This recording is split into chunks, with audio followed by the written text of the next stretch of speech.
great things about working on Dragon Age is that the development team has really challenged itself to bring something new to the fantasy genre. It's a genre that's so saturated that we really have been pushing ourselves to stand out, to bring something fresh and unique, and I really enjoy that process. Ferelden itself is actually kind of almost a barbaric nation, not too far away from being really uncivilized. It's a land that was occupied by the Empire of Orlais, which is its neighbor, for a generation until it finally broke free, and all of a sudden the Blight begins. So suddenly this nation that's just starting to get its feet now has to deal with a crisis that threatens to destroy it. We're not telling a story with words alone in Dragon Age Origins. What's in the levels actually tell you a visual story and also an archaeological story as you're going through the game. Villages and cities that have existed for hundreds of years, but they've gone through multiple iterations of war and rebuilding, so you have all these layers built on top of one another. They'll tell of the ancient Fereldans. They'll tell of the strife with the Tevinter Empire long ago. They'll tell of the great, wondrous battles that have taken place, and you're just now walking through the sort of the ashes of these great conflicts.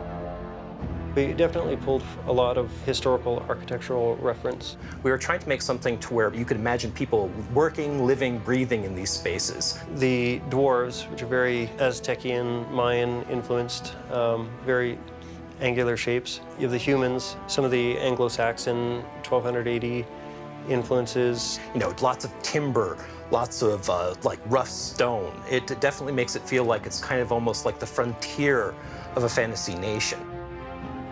The first step that you have to take in creating levels is coming up with your core concept. Every inch of a level is an opportunity for us to engage you in combat, to tell a story, or to take your breath away. For example, one of the most visually stunning places that we have is the Urn of Sacred Ashes, an ancient place built kind of at the early days of the church. We always wanted to have a very striking entrance, which gives you a sense of age and history and grandeur. You would go through and figure out what happens in every individual room, so people would have a map of what to do for the art level creation side, and also for later on for you when you're actually bringing it to life with creatures and combat.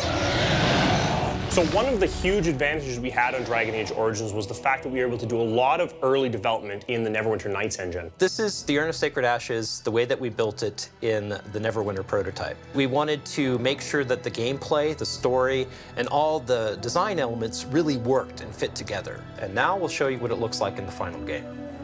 And as you're about to see, this is the same entrance in the Dragon Age engine. That whole process can take, on a small level or a simple level, could take a week, where some of the more complex ones can take months and months and months. You know, that's a huge undertaking. Ferelden is just one country on the main continent in Dragon Age universe, so there's certainly a lot more to explore and talk about in the future.